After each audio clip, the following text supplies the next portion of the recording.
Last weekend நானும் என் ஃப்ரெண்ட்ஸும் வெளில போயிருந்தோம். எங்க போயிருந்தோம்னா சாப்பிட போயிருந்தோம். அதுக்கு தான் நான் ரெடி ஆயிட்டு இருந்தேன். ட்ரெஸ்ல லைட்டா தண்ணி கொட்டிடுச்சு. அதனால தான் அப்படி இருக்கு.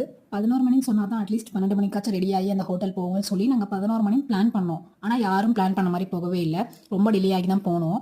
எங்க போனோம்னா சேலம் பாரடைஸ் போனோம். எங்களுக்கு யூசுவலா வந்து இந்த மாதிரி தான் செட் ஆகும். ஒரு ஹோட்டல் போயிட்டு ஃபுட் ஆர்டர் பண்ணிட்டு கதை பேசிட்டு சாப்பிட்டுட்டு ரிட்டர்ன் வந்துருவோம். அந்த மாதிரி தான் எங்களுக்கு செட் ஆகும். எங்கேயாச்சும் ஊர் சுத்துறது அந்த மாதிரிலாம் எங்களுக்கு செட் ஆகாது. ஸோ ஃபர்ஸ்ட் போனதுமே வெல்கம் ட்ரிங்க்குக்காக மாசா ஜூஸ் கொடுத்தாங்க. ரொம்ப நாள் கழிச்சு மீட் பண்றதுனால நீ எப்படி இருக்க, நான் எப்படி இருக்கேன், எனக்கு எப்படியாவது அப்படியாவது அப்படி சொல்லி புலம்பி தீட்டு அப்புறம் ஃபன் பண்ணிட்டு நாங்க பேசி சிரிச்சு ஜாலியா இருந்தோம். அதுக்கப்புறமா அந்த ஷார்ட்ஸ் வந்து சியர்ஸ் பண்ணி அதை தான் நீங்க வீடியோவை பாக்குறீங்க. அதுக்கப்புறமா ஃபுட் ஆர்டர் பண்ணிட்டு திருப்பி கதை பேச ஆரம்பிச்சிட்டோம். ஃபுட் வைஸ் இந்த டைம் நாங்கள் அவ்வளோவா புதுசாக எதுவும் எக்ஸ்ப்ளோர் பண்ணவே இல்லை. ஆனால் நான் சொல்லி ஆகணும், வெஜ் பாஸ்தா எனக்கு யூஸ்வலாக இந்த பாஸ்தா ஒயிட் சாஸ் பாஸ்தா அதெல்லாம் எனக்கு ட்ரை பண்ண பிடிக்காது. ஆனால் என் ஃப்ரெண்டு சும்மா ட்ரை பண்ணு அப்படின்னு சொல்லியிருந்தா. எனக்கு ரொம்ப பிடிச்சிருந்துச்சு. எந்த அளவுக்குனா வேறவங்க பிளேட்லேருந்து எடுத்து சாப்பிட்ற அளவுக்கு நான் ரொம்ப பிடிச்சிருந்துச்சு. நாங்கள் போனதே லேட்டு. இதில் அந்த ஹோட்டல் வேற 3:30 க்ளோஸ் பண்ணிடுவாங்களா. நாங்கள் போகிற பாதி ஹோட்டல் இப்படி தான் இருக்குது. ஸோ நாங்கள்